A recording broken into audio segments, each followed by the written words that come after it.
New tonight, attacking cyber attacks. Police know all too well the damage an email can do, especially when it comes from a hacker. The Rhode Island State Police Computer Crimes Unit works every day with towns and the state to keep criminals from compromising some of their most sensitive servers.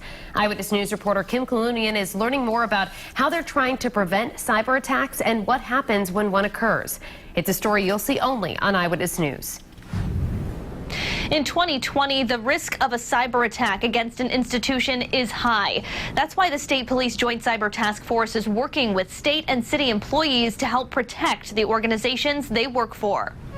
It's been about 7 months since Pawtucket's fire department was targeted by ransomware. Any of the data that we had stored on our server was encrypted.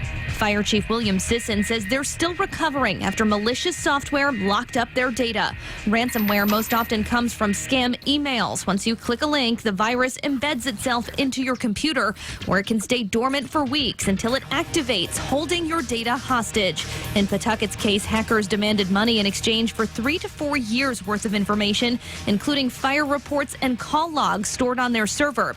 The city didn't pay. We had to rebuild all those files by hand. That will take quite some time. We've been working on it continuously since that time. Pawtucket isn't alone. East Greenwich was hit in December by ransomware and is still feeling the impacts. Exeter was targeted too. We've seen it in Rhode Island. It's a national problem. I'm sure we're going to see more of it.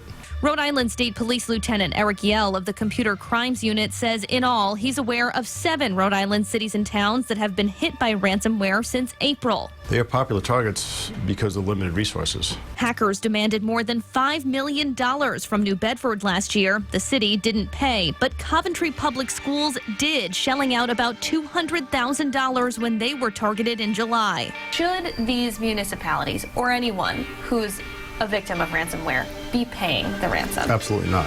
Why? You are furthering their cause. You're giving them money to attack you again.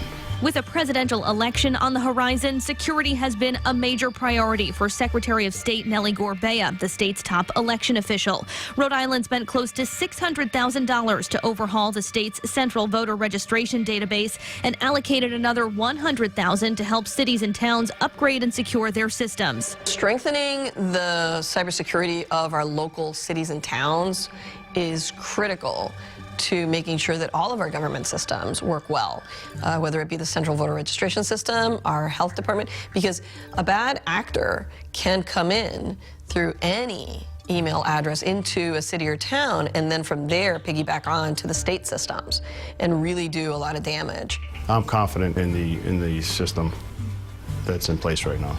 Yell says training and education is key when it comes to preventing a cyber attack, since hackers use technology that makes it nearly impossible for them to be traced. So you can't hold these bad actors accountable? We're trying. We're trying. In the 7 cases that you've dealt with so far since last spring, have you been able to make any arrests, or No. does it look like you will be able to? No.